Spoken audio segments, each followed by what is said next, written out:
Okay, good afternoon. So last time we discussed about the phases of a circuit. So we found that for inductors, so if we have inductors, so we found that if we basically draw the phases for this inductor, so this is the current phase of the inductor, and always the voltage phase of the inductor is basically having a 90-degree lead. So this is the voltage phase. So this is the voltage phase of the inductor. This is the current phase of the inductor. So if we basically consider an inductor, then this voltage phase is having a 90-degree lead with the current phase all the time. So similarly, if it is a capacitor, so this is the other way around. So this is the voltage across the capacitor. So always the induced current across the capacitor shows a 90-degree lead.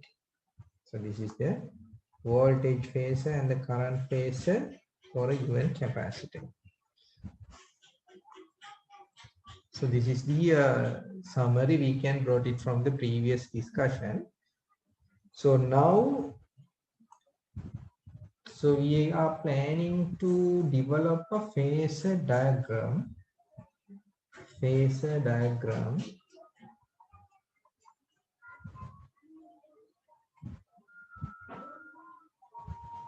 Phasor diagram. So it's a kind of a 2D diagram, two-dimensional diagram representing this voltage and current phases of the given circuit. So this is a kind of a two-dimensional diagram, or we can draw it in this 2D plane, two-dimensional plane or XY plane. So this particular diagram itself shows the voltages and the currents of the given circuit.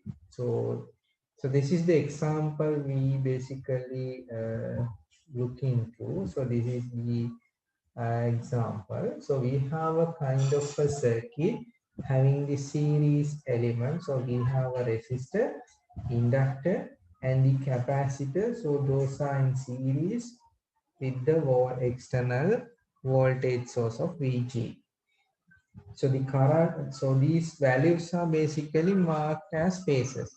So we have the voltage source having a magnitude of Vg, and the current flow through the network we basically mark as a phasor. So this is the current, capital I in bold letters.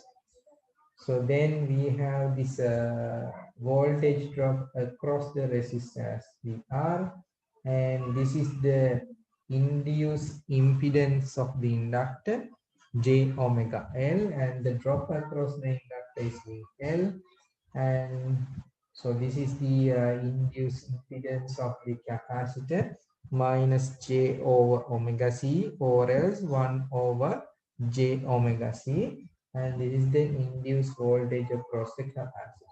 So this is the source and the case. Okay. So now so you are asked to draw the phasor diagram for this one. So if it is this is a phasor diagram, again we can define it as a kind of a vector diagram. So you may have this experience, you can draw this vector sums or any kind of a vector in two-dimensional plane by just drawing the magnitude and the angle, which basically set it with respect to the horizontal axis. So based on this vector diagrams, so it's very similar to this vector diagram. So these phases also have a certain magnitude, which basically represent the amplitude of that phasor and the angle. So whether it's a theta degree, it's a 90 degree, depending on the scenario. So these phases basically. So if this, let's assume if I is a phasor, so this I has a kind of a magnitude and a kind of a angle. So it's very similar to the vectors. So we have magnitude and a phasor. So this phasor diagram is a kind of a vector diagram in this 2D plane. So whatever the components in time domain can be converted into its corresponding phases. So which means we represent it in the r theta form. So r theta form. So r theta form. So then this is treated as the magnitude of this phasor and this is treated as the phase angle of the phasor. So then we can just draw these magnitudes and angle on this 2D plane. So this diagram is known as the phasor diagram of this circle. So now, so we can start drawing this phasor diagram for this given circuit. So before going starting this diagram, so we have to set the references. Set the reference. Because we know that, so without a reference, so we cannot draw any vector. So these are not, so for example, if we go focus on this particular circuit, so we cannot identify the exact value of these voltages and currents.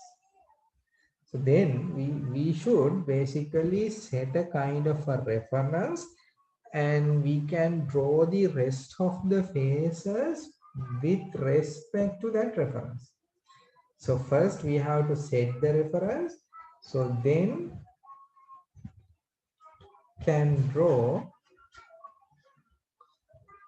phases with respect to the reference. So this is the way. So first we should identify what would be the best reference for this particular circuit. So then after selecting that reference, we can build all these phases with respect to that reference. So what would be the ideal reference for this circuit? VG, VR, VL, VC, OI. So by looking at this circuit, we can decide that the ideal reference would be I, the current. So this current I is the ideal reference. Why? So this current is basically flow through these three elements. So then whatever the current is common for the current flow through the resistor, so that same current is flow through the inductor and as well as the capacitor. So if you select this current as a reference, so then we can easily build the phases of VR, VL, VC because this current is common for these all three elements. So then here we select our reference as a current, and what we can simply do here is we can set the value of current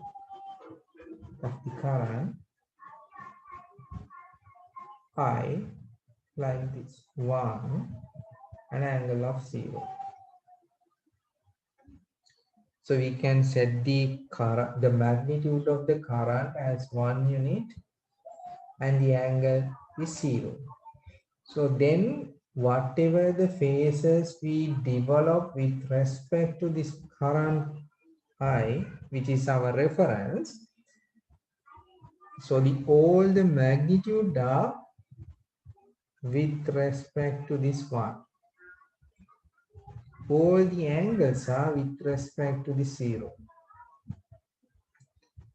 So whatever the magnitude we derive for this rest of the phases is simply based on this value. So this is the magnitude reference and this is the phase reference. Okay, so we'll draw it and then you can have a kind of idea. So we decided to set this current, which is common for these three elements, as our reference. So it would be the ideal reference for this particular circuit. So then, so we set the value phasor of this I with a magnitude of 1 unit magnitude and a 0 phase. So then this I basically refers the horizontal line. So this is basically refers the horizontal line. So this is the horizontal line. So now this is your I. So the magnitude is equals to 1, angle is 0. So this is your phase I.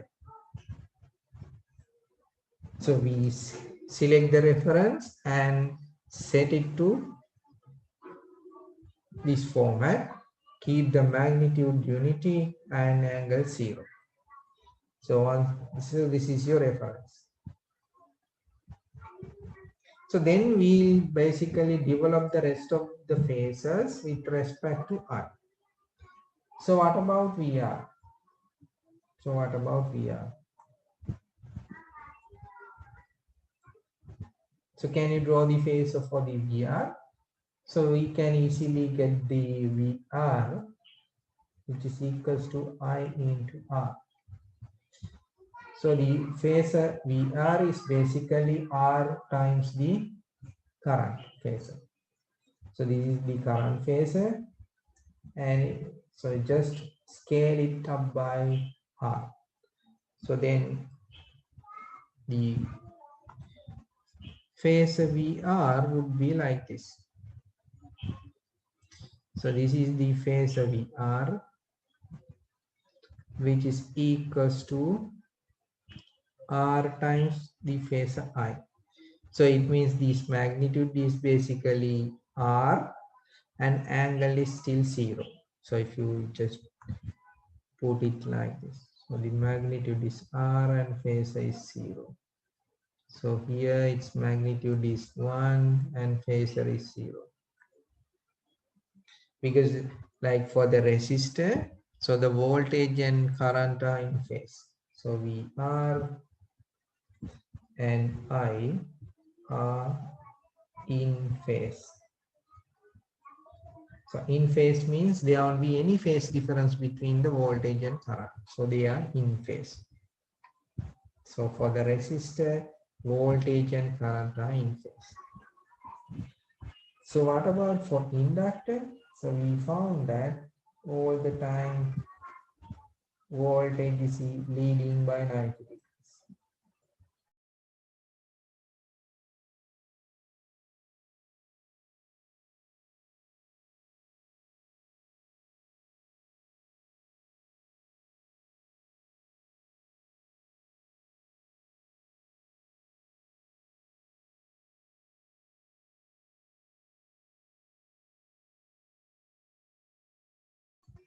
Can you hear now?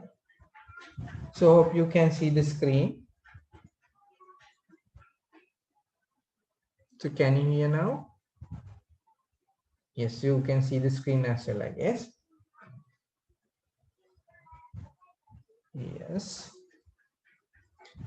Okay, so then, so we set the reference and we select our reference as the current. So which is common for these three element, resistor, inductor, and capacitor. So we said, so once we select the reference, we can set the magnitude to unity and the angle to 0.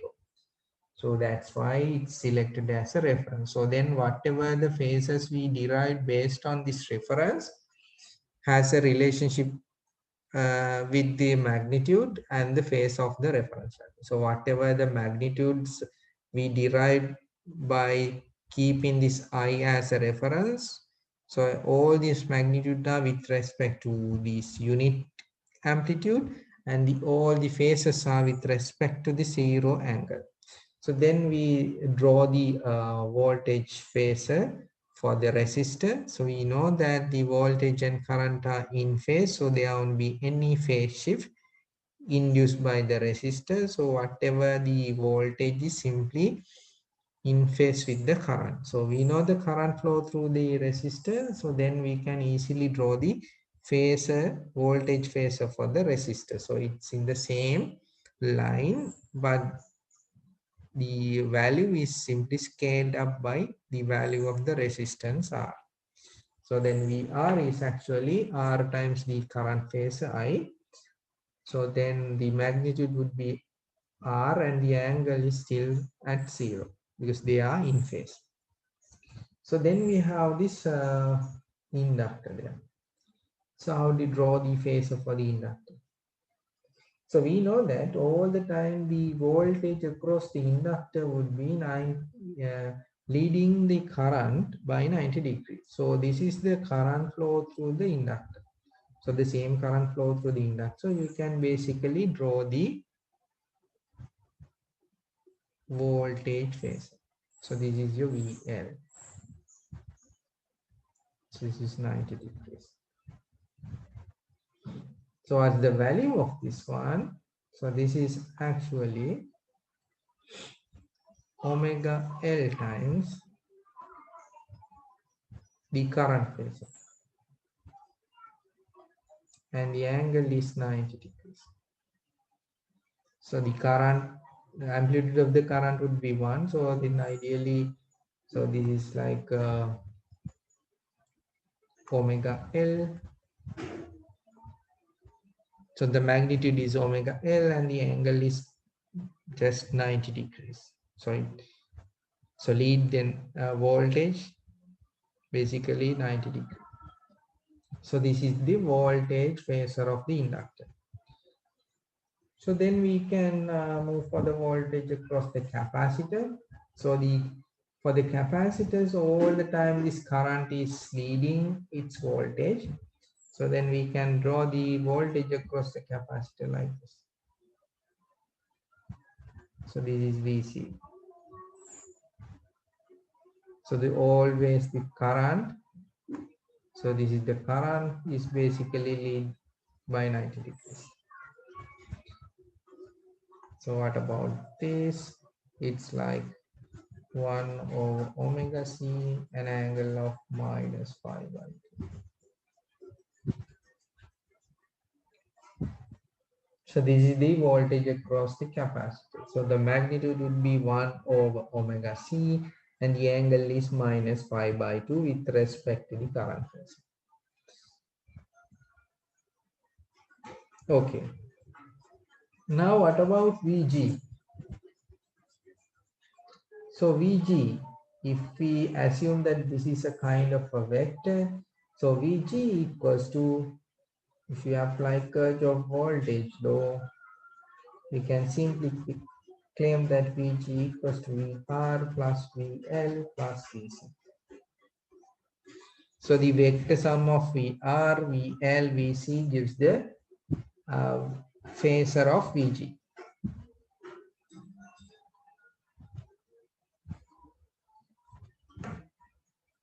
Okay. Now, so how do we draw it? So the vector sum of Vr, Vl, Vc. So this is Vr. So this is Vl, this is Vc. So we can have like couple of conditions. So one is like the vector VL or the phasor VL is greater than VC. So it means this length is greater than the length to the downward. So then the net value or the net sum of VL plus VC would be somewhere here. So this is VL plus VC. So this is VR.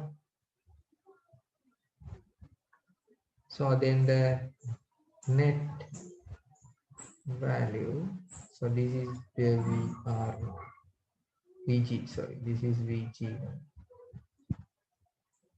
This is the VG, the voltage of the source. So what happens if this condition is the other way? Like VC is greater than VL. So this VL plus VC then would be something like this. So to be down voltage. So this is VL plus VC when VC greater than VL. When VL greater than VC. So then the net value is basically somewhere like this. So this is Vg for Vc greater than Vs. So the third would be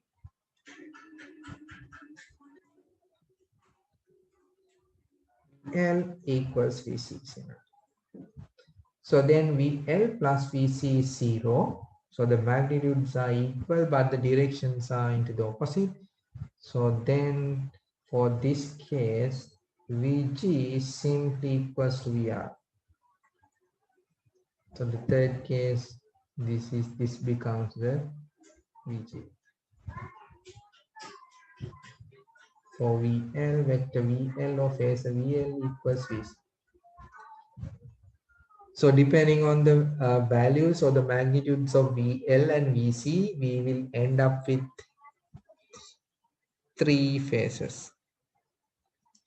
So the first would be something like that.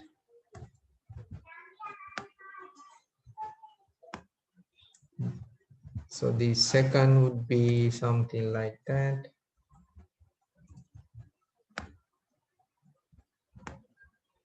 So the third would be something like that.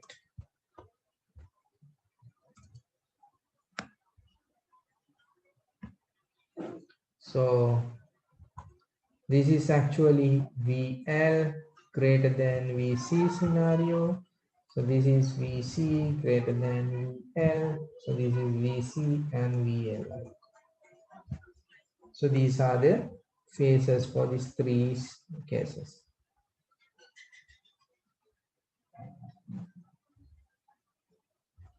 So hope it's clear.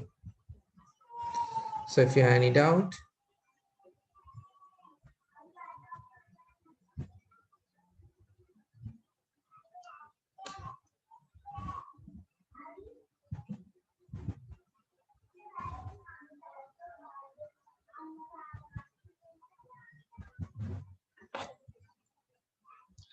okay.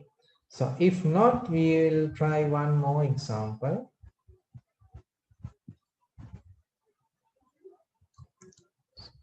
So this is the circuit I'm referring.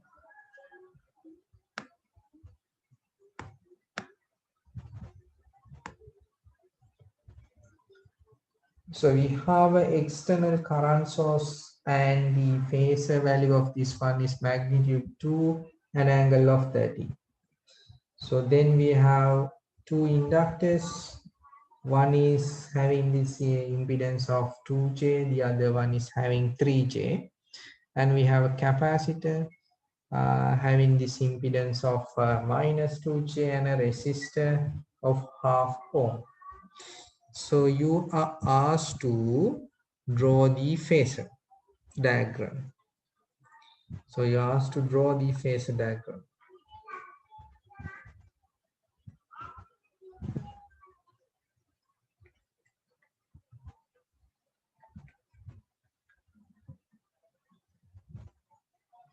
So you are asked to draw the phasor diagram. So how we can draw it?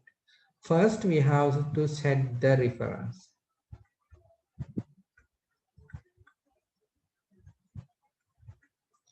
So for this case, if you select this as a reference, so you can try it. So capacity direction. Okay. So why this?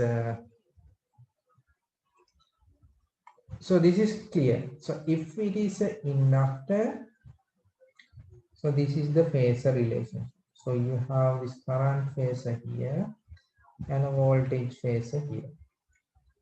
So always your voltage across the inductor is simply lead 90-degree by the current. So this is for the inductor. So if it is a capacitor, all the time the induced current is simply lead the voltage.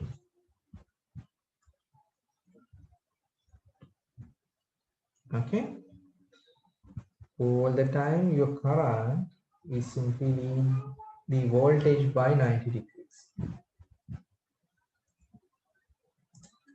So if you just draw the current like this, IC, so it means like you are just rotating this whole phasor diagram by 90 degrees to this clockwise. So then the voltage would be somewhere into the downward direction. So that's why this voltage phasor for this capacitor shows to the downward direction. So hope it's clear. Yes. So then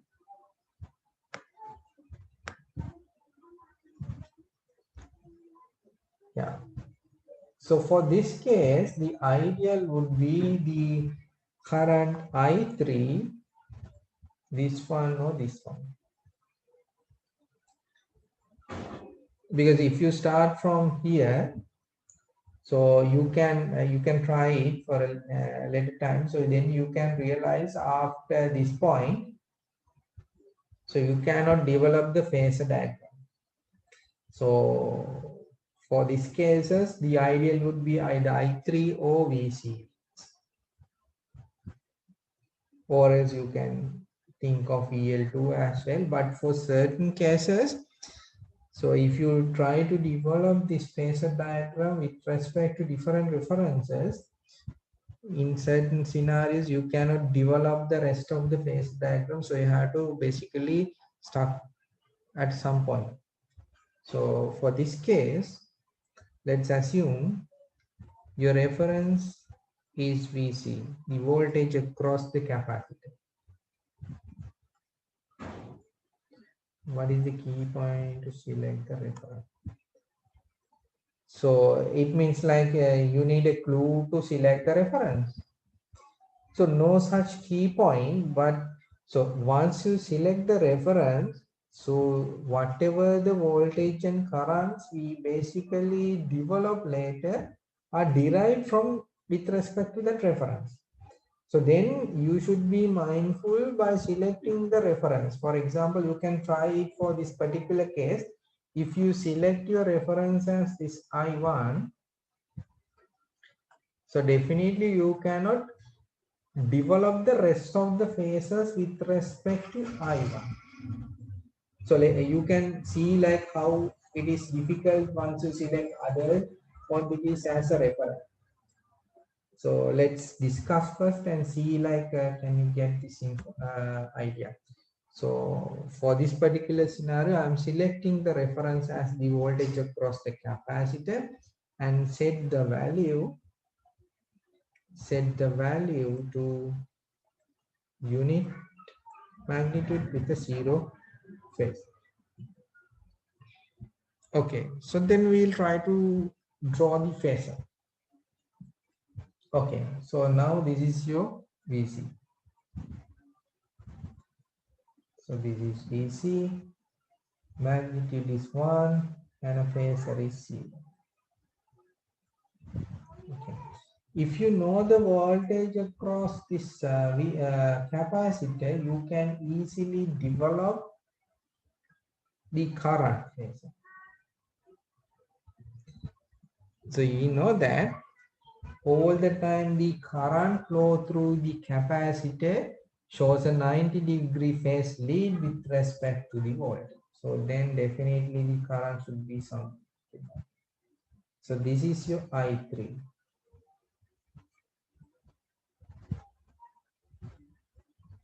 Okay. So how do you So the magnitude is simply half an angle of 90 degrees.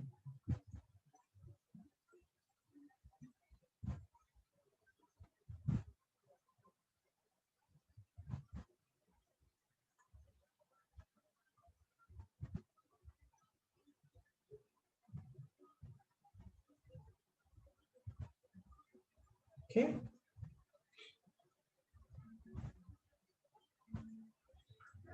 So we can simply derive like this. So for example, if you want to evaluate the current, we know that we can apply Ohm's law for this capacitor. So VC phase VC equals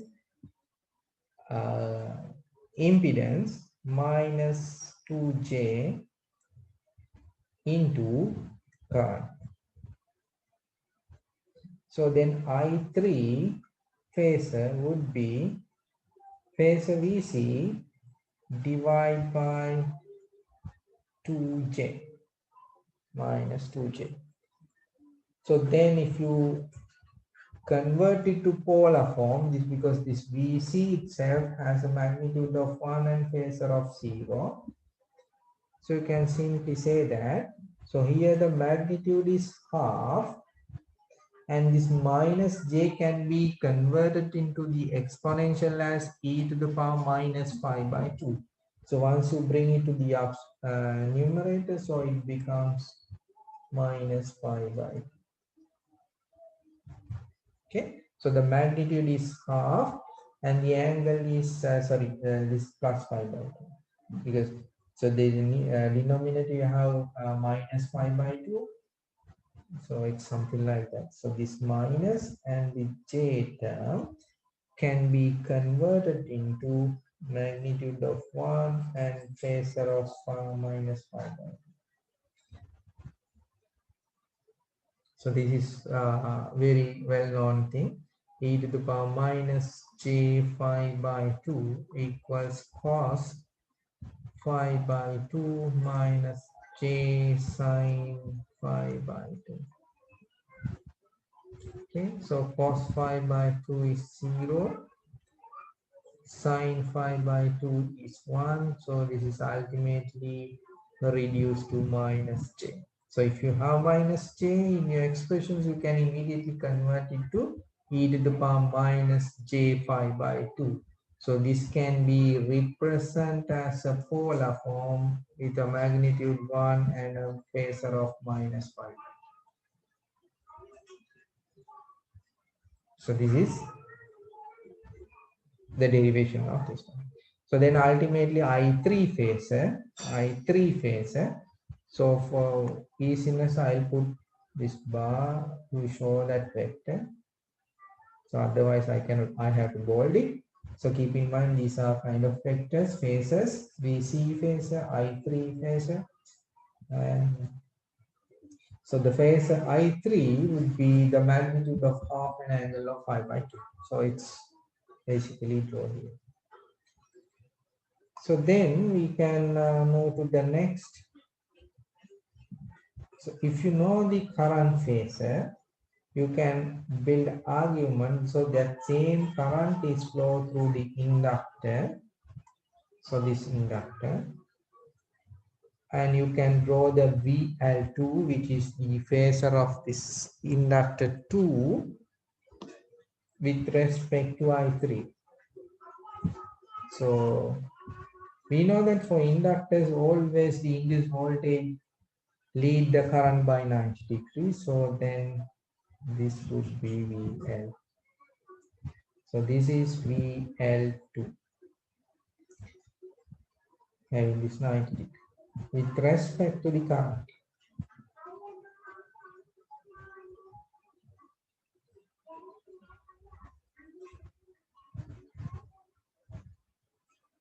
So then VL2 actually, VL2 is equals to the impedance 3J times the current phasor. So 3J current phase is actually half an angle of phi by 2. So then once you simplify, so the magnitude of this VL2 becomes 3 divided by half, 1.5.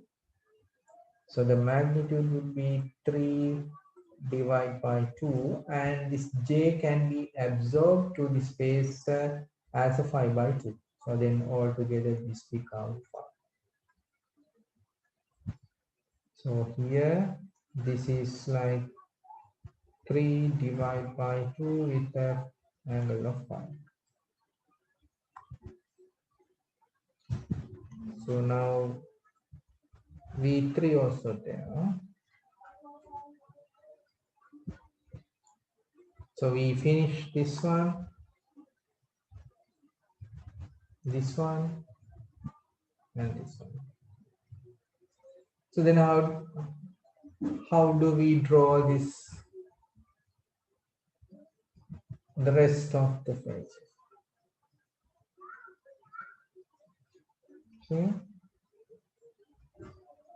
What about VR? What about VR? So if you carefully go through the circuit, so you can easily set up an equation for VR.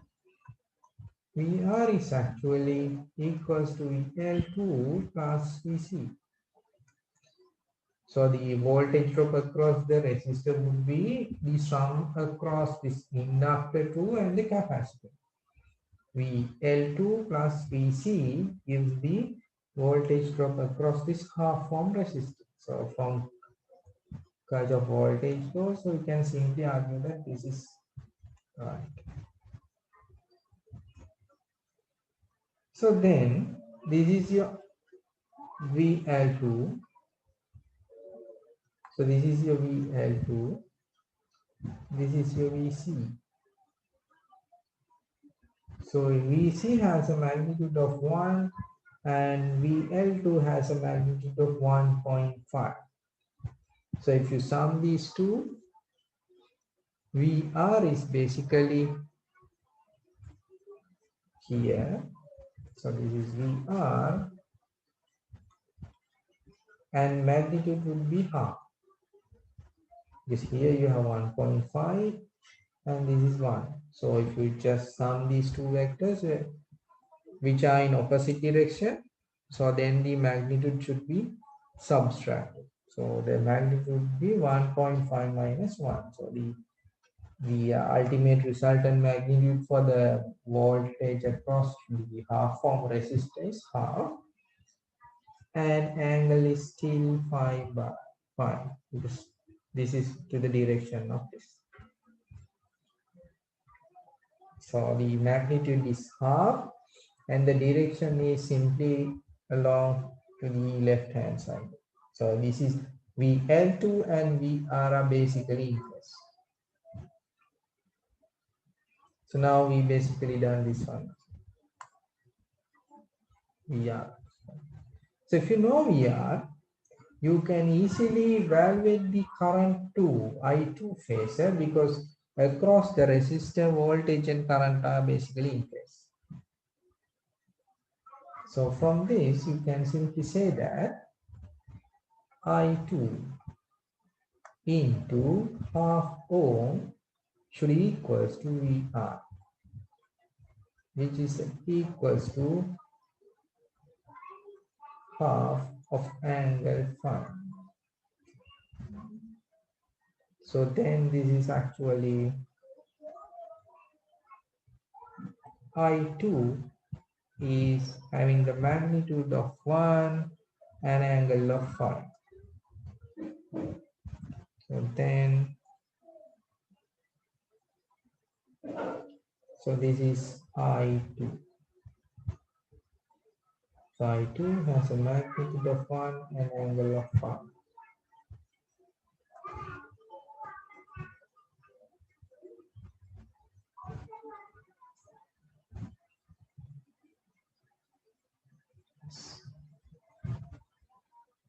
done. Now we are I2 is there.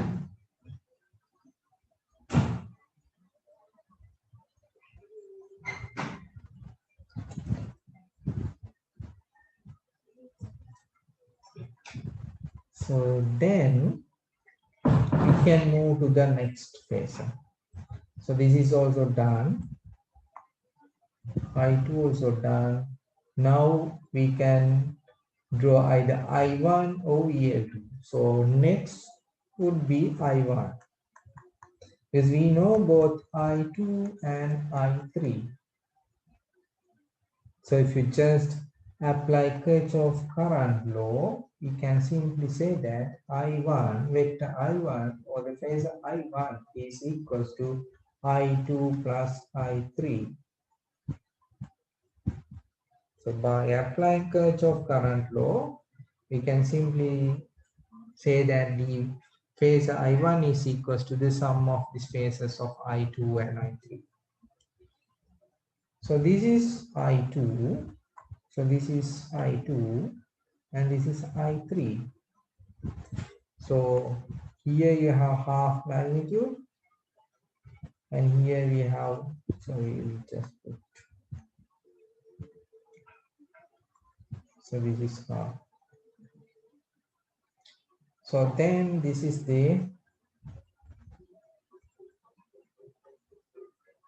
so this would be I1. So this is I1.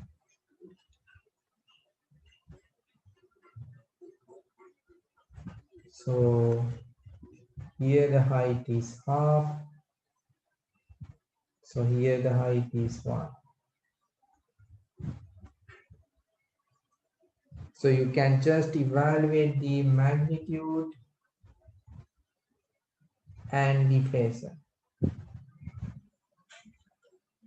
by applying this Pythagoras law. It's simple, and you can simply evaluate the magnitude and the angle by applying Pythagoras law. So this is I1. If you know I1, you can easily evaluate the VL1, which is the phasor of this inductor 1. So we know that all the time the voltage phasor of the inductor shows 90-degree lead with respect to current. So then VL1 would be somewhere here.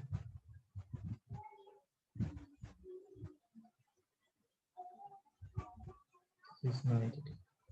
So this is VL1.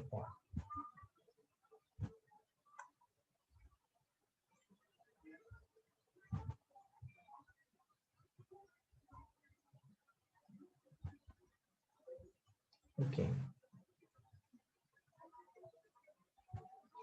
So this is VL1, which shows a 90-degree phase lead with respect to current I1. So then what about the, so this is VL1. Okay. Now we basically done the job. So by looking at this expression, we can claim that I1 is equals to 2 an angle of 30. So this is the information we can easily pick from the circuit. So the I1, see this current. So this current is basically equals to the current of the source. 2, magnitude of 2 and the angle of 30. But if you refer the phasor diagram we developed here, has a different value and the different angle. Why it's so? So these values and the angles are with respect to the reference we set. So these values are simply with respect to the voltage across the capacitor. So with respect to the reference we select. But the actual voltage, actual value of the current source is 2 ampere and the angle is actually 30 degree with respect to the horizontal line. So if you just draw the current, originally it should be something like that. So this angle is 30 degrees and this magnitude is 2. So this is the exact I1 phase. So it should be somewhere here. So yeah, if you draw it, it's somewhere here. But the current we obtain here is basically with respect to the VC, which we set or select as a reference. So what we can now do is, so we can make a kind of a relationship between the value we obtain here and the value of the actual source. So from this we can simply say that the actual current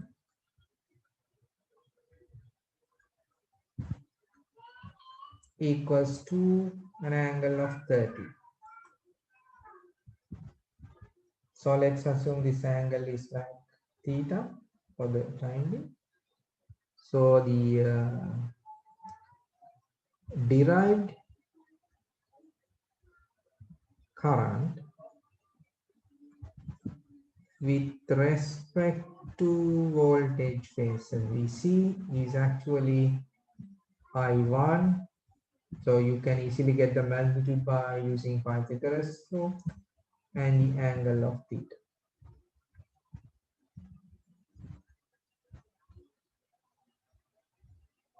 Okay. So then whatever the phases and the magnitude and angles of this phasor diagram is basically with respect to the VC or the voltage across this capacitor, voltage phasor across the capacitor. So how do we back calculate to the actual? So you can find a kind of a gain factor to map your derived phases to actual. So you can find a kind of a gain factor or scaling factor for the magnitude and the phasor to map your derived value to actual, because you know one actual value. So this is the actual current. So this is the actual current. But we derive this current with respect to VC as I1 and phase angle of theta. So you can simply have a kind of a gain factor or a kind of a scaling factor. We'll say that scaling factor alpha equals to an angle of 30 divided by I1 angle of theta. So this is your gain factor or scaling factor. So if you solve it, so you may have kind of an angle of alpha, sorry, angle of beta. So the gain factor or the scaling factor would be a kind of a magnitude A and an angle of beta. So then if you multiply the rest of the values which we derived with respect to VC or the reference with this scaling factor, you can simply convert the rest of the phases to the actual values. Because so we develop a phasor diagram and ultimately we map the derived phasor with the actual value, and from that we can find a kind of a scaling factor which basically map the derived values and the actual values. So then you can simply multiply all these derived component with respect to the reference with this scaling factor, then you can ultimately find the actual voltages and currents of the circuit with respect to the source you add here. So the everything, so every voltages appear across these elements, every current flow through these branches are simply depend on this value to an angle 30. So ideally the values are with respect to this current. But if you start keeping this as a reference, you cannot develop the entire phasor diagram. So you can try it out at home. So if you simply keep or select this as a reference, so you cannot develop the phasor diagram for these compounds. So you have to, basically you will be stuck at here. So once it's come to the parallel combination. So that's why we select another value in the circuit as a reference and build a phasor diagram with respect to this one. And later on, we can claim that we can map the derived components with the actual component using the scaling factor. So once you evaluate the scaling factor, you can simply bring or recalculate all the phases you derived in the circuit with respect to the actual current, with respect to this one. So whatever the currents and voltages are, ideally with respect to this one. So you derive those phases and you can, at a certain point, you can basically map your derived phases with the actual values in the circuit. So from that, you can evaluate the scaling factor, and that scaling factor can be applied to the rest of the parameters or the phases you derive with respect to the reference to bring them back to the reference of this actual current source. So hope it's clear. If you have any questions, you can ask. So you can drop the text chat message, or else you can ask. No issue.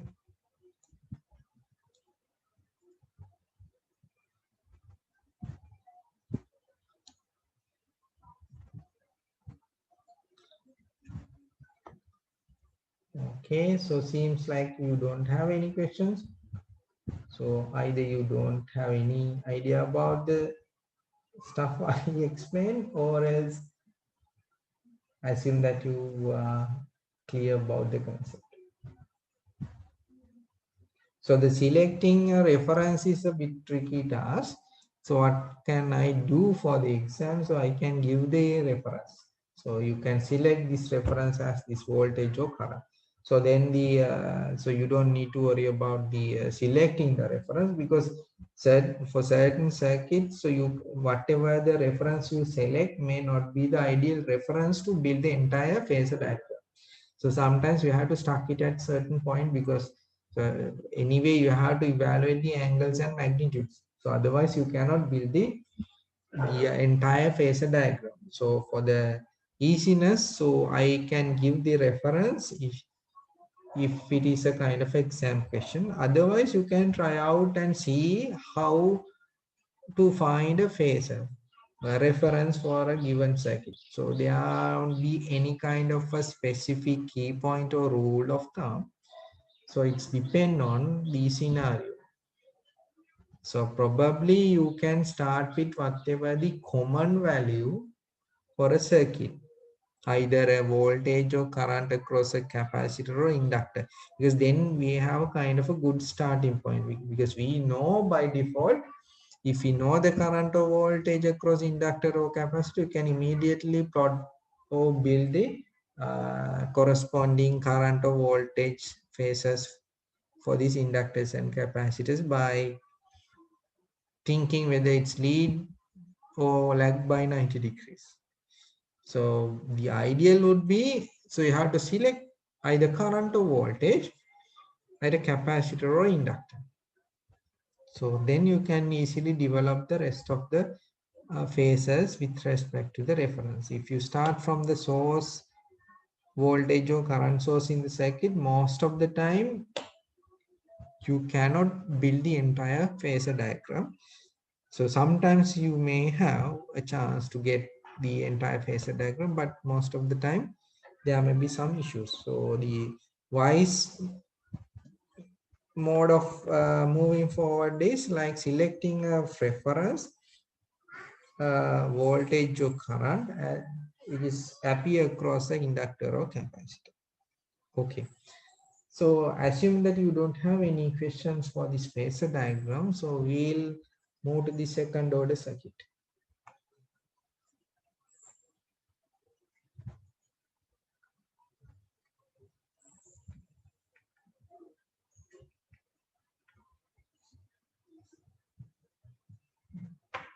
Okay.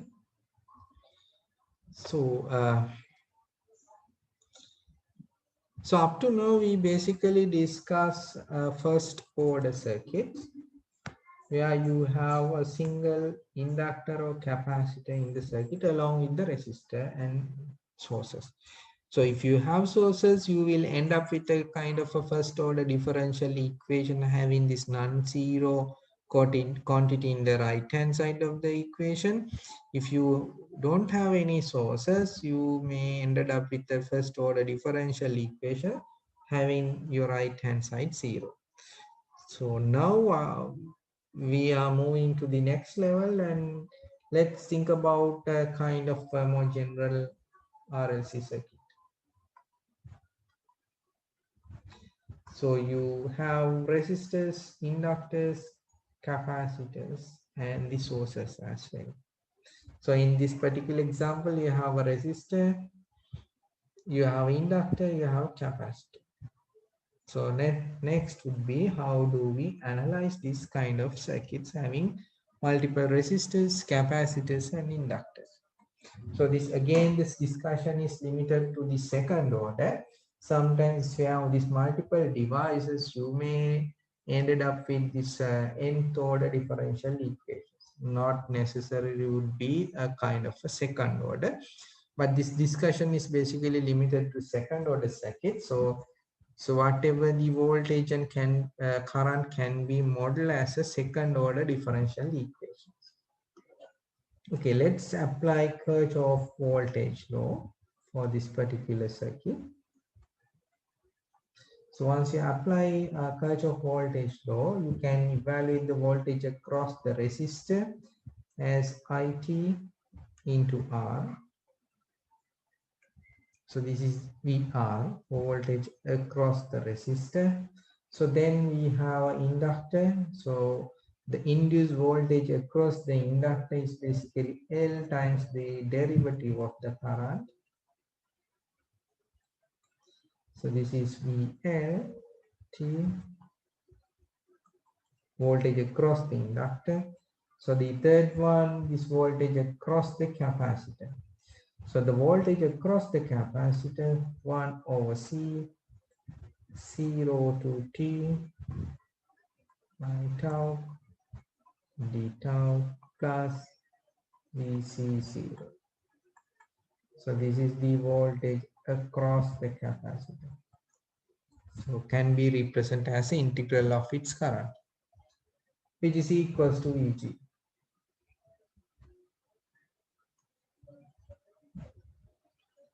So then you have to simplify this equation. So one easiest way is like you can simply remove this integral by differentiating the entire expression with respect to t. So you can differentiate the entire expression with respect to t. So here then we have this R times the derivative of the current.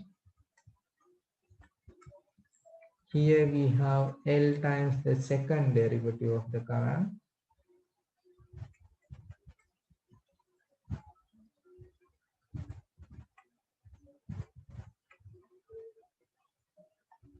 So here we have 1 over C and current.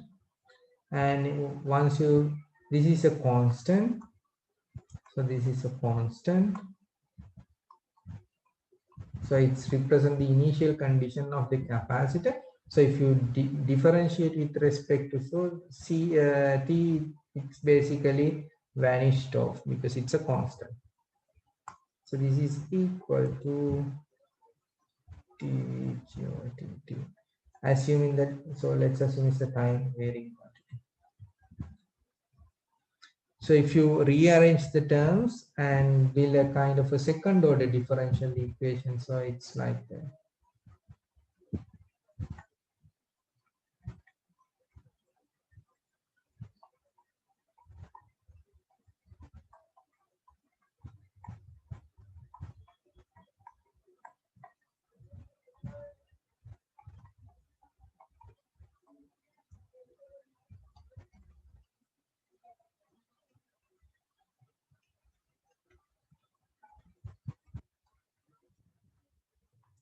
This is the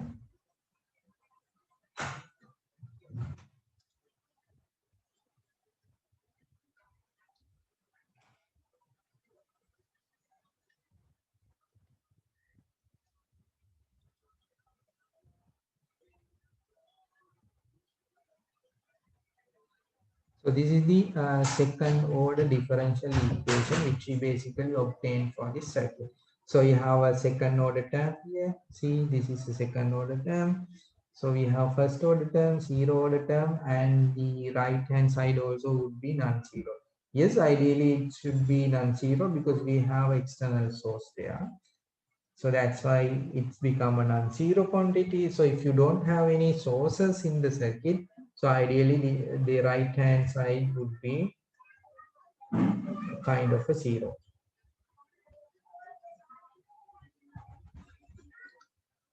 Okay, so then, so this is the differential equation we basically obtain. So if you standardize it, so it's something like that, d squared it, so we put x, so d squared x over dt squared plus a1 dx over dt plus a naught x equals a kind of f. So this is your force term in the circuit. So this is the force term. And based on this force term, you can evaluate the net force response.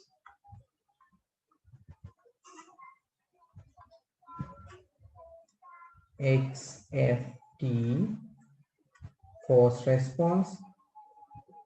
So this is force response.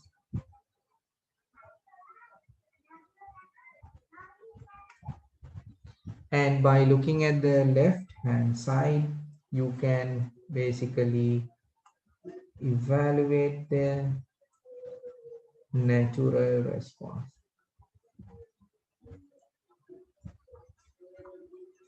So by looking at the left hand side, you can easily evaluate the natural response. Similarly, by looking at the right hand side, by focusing to this force term, you can evaluate the force response of the circuit. Now the simple difference between the previous circuits, so your left hand side would be a second order differential equation. Previously we have first order differential equation with a kind of a linear characteristic equation. So if you remember correctly, if your differential equation is in the form of this,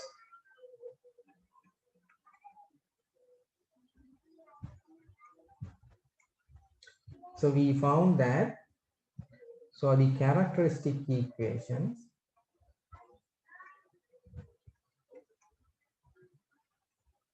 so equation would be S plus A naught equals 0.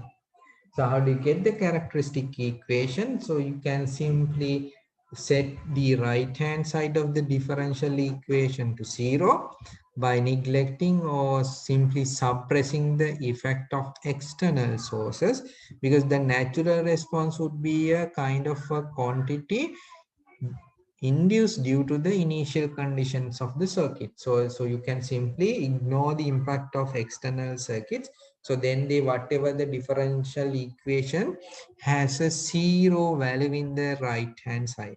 So let this first term to be zero and take the differential equation. So then we have this differential equation dx over dt plus a naught x equals 0.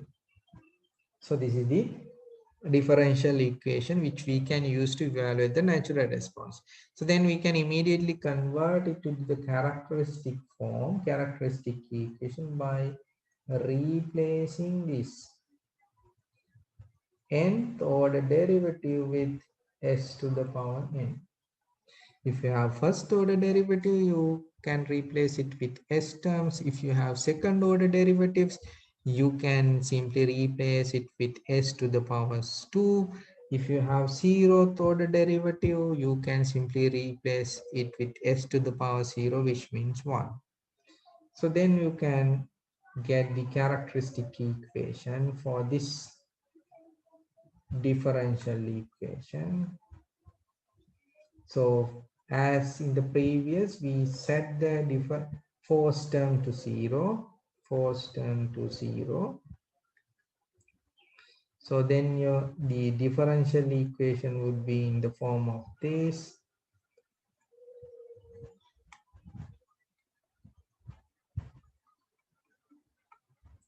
Equals 0.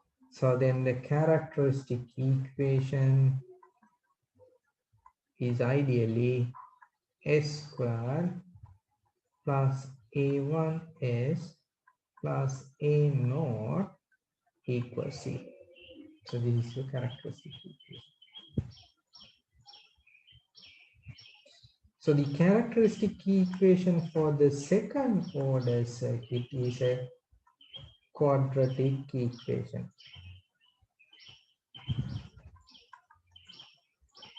So it's in the quadratic form. S squared plus a1s plus a naught equals 0. So for the first order circuits, so the characteristic equation is a kind of a linear equation having an order of 1. So we have s to the power 1 terms.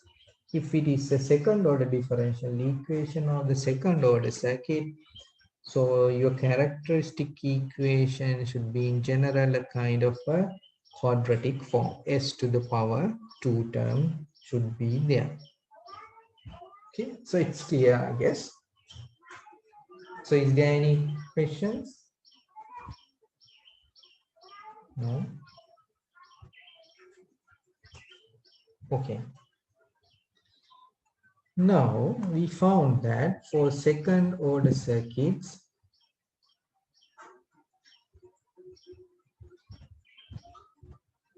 so we have this kind of a differential equation representing any current or voltage.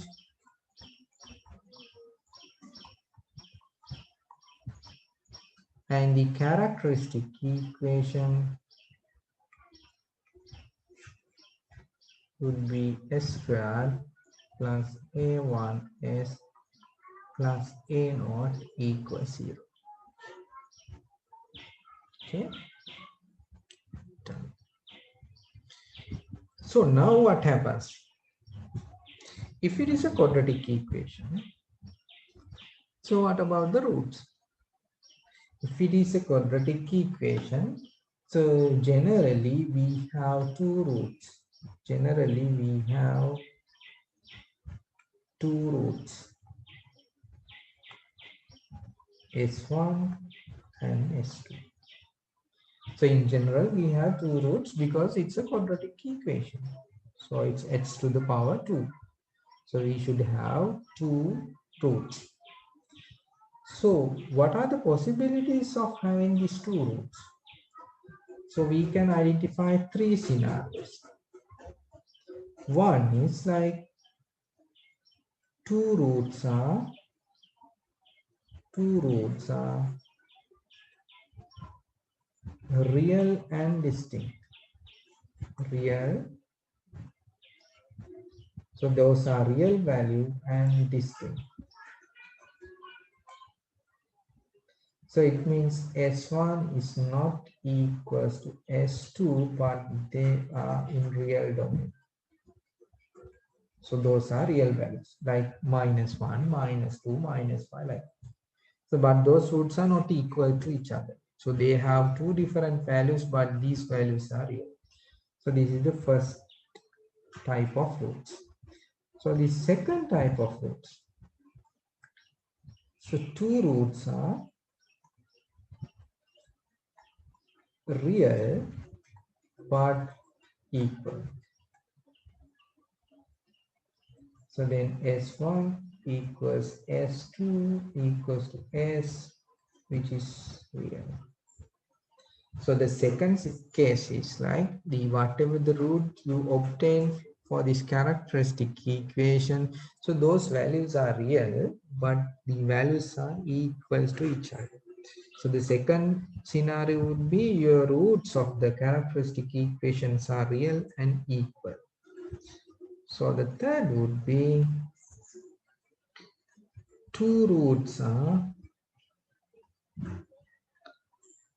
complex and conjugate. So S1 and S2 are complex and S2 is like conjugate of S1. So S1 and S2 are complex numbers, and if you carefully look at those two roots, one is the conjugate of the other. So conjugate means if you represent S2 as A plus JB, your S1 definitely would be A minus J. So then this S1 and S2 are complex conjugates. Okay, so we identify three scenarios depending on the roots of this quadratic form. So we have three scenarios. One is actually, so those roots may be real and distinct. So the second would be those roots are real and equal. Third would be those roots are complex and conjugated. So you can easily define that. So if you remember these discussions had in your A level, so if this is a quadratic equation, you can evaluate a kind of a delta value, which is equals to, so this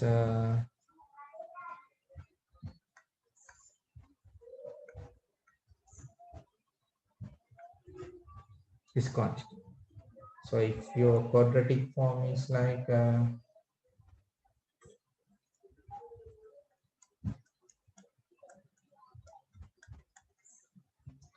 so delta would be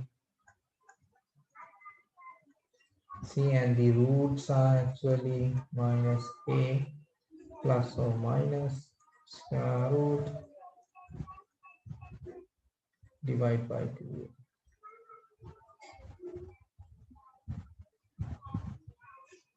Similarly, for this case, roots would be minus A1 plus or minus A1 1 for A0 divided by 2. So this is the thing.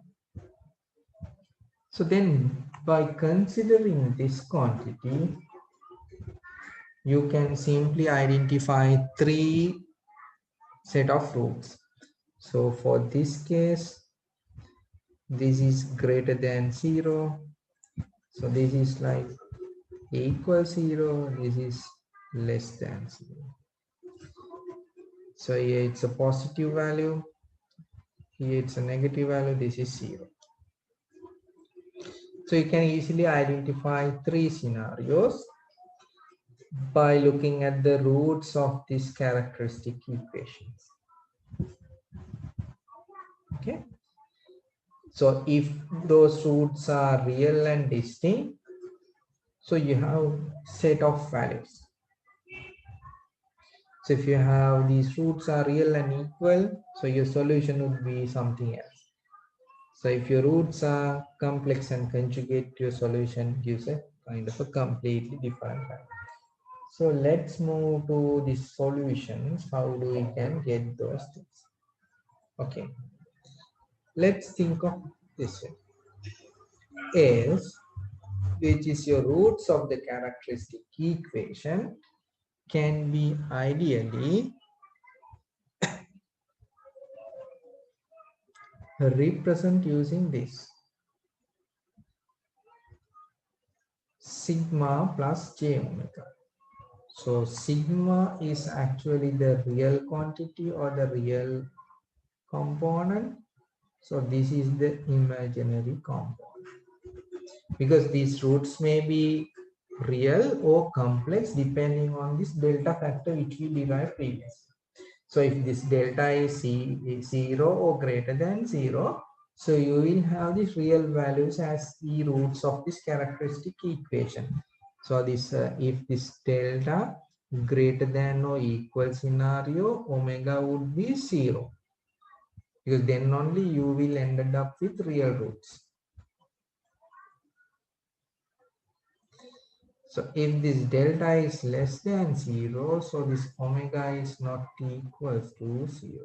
So then you have complex roots. Okay. So because of that, we generalize our roots with both real and imaginary components. So then we can model our roots as this. Sigma plus j omega. Sigma is the real component and the omega is the imaginary component of this root. So let's see what happens to the circuit for these different scenarios. So the first case,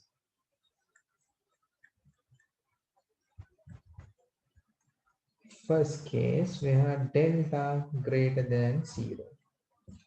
So this particular scenario, we have two roots. They are real and distinct.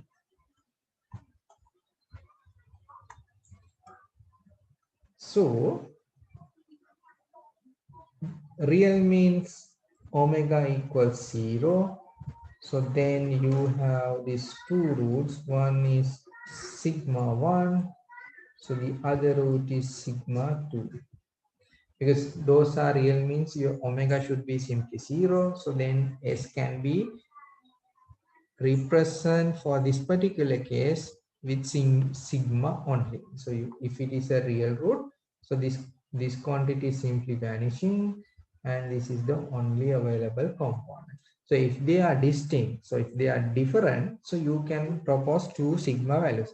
One is sigma 1, the other one is sigma 2. So we know that.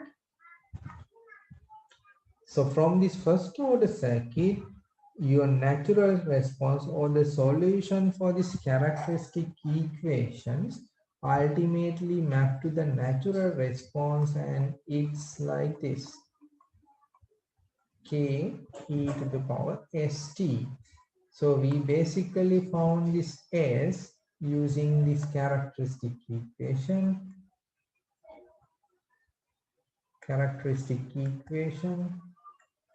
So the roots of the characteristic equation give this s value, and this k can be evaluated by substituting initial conditions to the response. Okay, so this is the way. So likewise, if you have two roots, what happens to the solution? So then ideally we may ended up with two solutions. One is xn1t is a kind of a constant k1 e to the power. So now the roots are sigma 1 and sigma 2. So this is sigma 1t. So the other solution would be this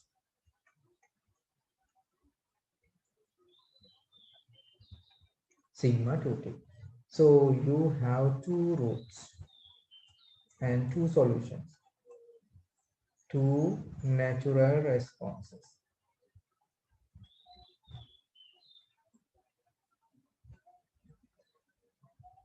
So if you go through this slide Z, we can prove that if this is a solution for a differential equation and this is also a solution for this second order differential equation, this would be a solution for the differential equation.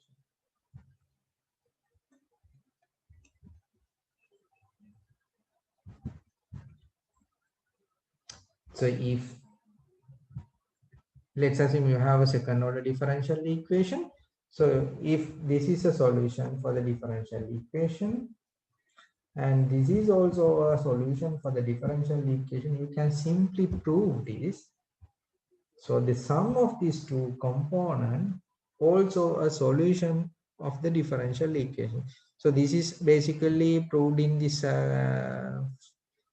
one slide in the presentation, so you can just refer it. So it's very simple. You can, if it is a solution, that differential equation should be satisfied with that one. So then you can get these two equations having your right hand side 0. You can just substitute x in 1 and x in 2 to the differential equation and get two equations. So if this sum would be a solution, once you substitute the sum to the left hand side of the differential equation, it should be 0. So then you can easily prove it by the equation you obtained previously by substituting these two. So it's very simple. It's in the slides. You can refer it. But ultimately, we found that this is the general solution for this case. So if you have two real distinct roots, sigma 1 and sigma 2, the natural response would be the sum of these two exponentials. So one of the exponent come from this first root. So the second exponent comes from the second root of the characteristic equation. So the ultimate response would be k1 e to the power sigma 1t plus k2 e to the power sigma 2t. But keep in mind, you need to find these two unknown constants. So ideally for the second order differential equation, we have two components. So minimum we have inductor and the capacitor. So then definitely, so you should be aware about the initial condition of these two elements. So then ideally you can easily get two equations by substituting the initial condition of the inductors and capacitors and get this K1 and K2. Okay. So this is very simple. So then if you plot this natural response, if these sigmas, these roots are positive, so it means sigma 1 and sigma 2 are greater than 0. So your x1 or the natural response would be something like that. So this is sigma I greater than 0. If you have positive values as an exponent, so this is basically a kind of a exponentially increasing function. So if those roots are negative, so it's something like that. So this is for sigma I is negative. So if your exponential functions are like e to the power minus 2t, e to the power minus 3t, e to the power minus half t, like with minus sign. So those responses are converged to 0 if those values, exponents means these values. So if those values are positive, your response is definitely a kind of exponentially increasing one. So by looking at this response, you can claim that whether the system is stable or not. If your natural response is continuously growing, it means your system is unstable. Is it? By looking at this one, so this plot basically represent either a voltage or a current of a circuit. If the voltage or current of a circuit is continuously increasing, so then you cannot simply say that the particular system is stable, because with the initial conditions, the voltage and current is continuously increasing. So it's not a stable system. So if you need to design a stable system, keep in mind your response should be converged to a 0 or should converge to a particular value.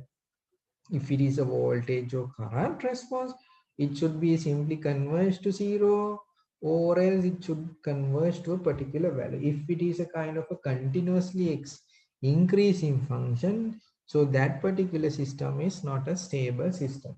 So if you have kind of a response having this, so this is an unstable system. So if you have a kind of a decaying response, this is a kind of a stable system. So we basically go through this first set of roots. So if those roots are real and distinct, so those roots for this particular differential equation, you have a kind of a response like this. So you have a response like this. So it's a sum of two exponential terms. So this each of the exponential terms, the exponent would be simply brought from the characteristic equation. So those are basically brought from this characteristic equation, sigma 1 and sigma 2. So you can just get these characteristic equation for this second order circuit. This characteristic equation is a quadratic one. So you have a squared term. So then ideally you have two roots. So then you can solve the characteristic equation and find the two roots. If those roots are real valued and distinct, different from each other, you can immediately write the natural response for this particular circuit like this: k1 e to the power 1 root into t plus k2 e to the power another root into t. So it's a kind of a sum of two exponential functions. If those exponents are positive, you will ended up with a kind of a continuously increasing function, which is not a stable system. So if you have a kind of a response having this negative exponent in your exponential functions, so those systems are stable and the response, either a voltage response or current response, is simply decaying to 0 or converge into a kind of a constant value. So this is the simple explanation or the discussion for this second order circuit having real and distinct roots for the characteristic equation. You will ended up with a kind of a natural response having two exponential terms in the response: k1 e to the power sigma 1t plus k2 e to the power sigma 2t. So I'll stop the sessions for the today. So next time we can go through the rest of the roots. So we can discuss how we can get the response for the roots where those values are real and equal, and what happens to the system when these roots are complex and conjugate. So I'll share a kind of a recorded session for that. Then you can go through that as well. So then for second order circuit, you can immediately get the response. If you can bring the or obtain the characteristic equation for the second order circuit, then you can easily solve the second order characteristic equation, which is now in quadratic form. So you have two roots. So then by looking at these roots, you can simply classify to either of this group, whether this is a real and distinct model, whether this real and equal model, whether this is a complex and conjugate model. So if you simply identify that roots belong to this particular category, you can immediately get this response. So you don't need to derive it. You can immediately get this response and substitute those values to the response and get the natural response immediately. No need to derive those stuff. So you can simply plot these equations, but keep in mind you have to plot the correct equation from the textbook or whatever the reference. If you brought a kind of a wrong set of equations, so your answer would be completely a wrong one. So for certain cases, sometimes it's to go through the go from the or derive from the scratch. Sometimes you can easily borrow those equations from the lecture note or textbook or whatever the reference on internet. You don't mind, but keep in mind whatever the system you are evaluating, it should be aligned or synchronized with the one you are referring. So if those two circuits are something different, so the response or the equation you brought from those references would not be ideally same.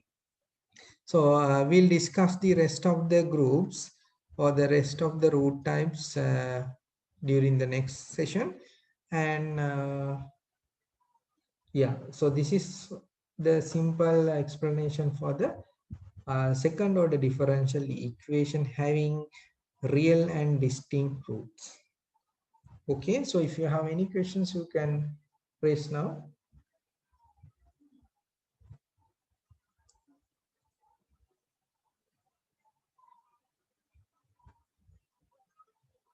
Okay, so if you don't have any questions, so we can wind up the sessions today. So I'll share this one as well as the recorded session for the other two cases. So then you can basically solve any kind of a second order circuit as well. Okay, we can't see the second order circuits. So I'll share it through this Dilanka.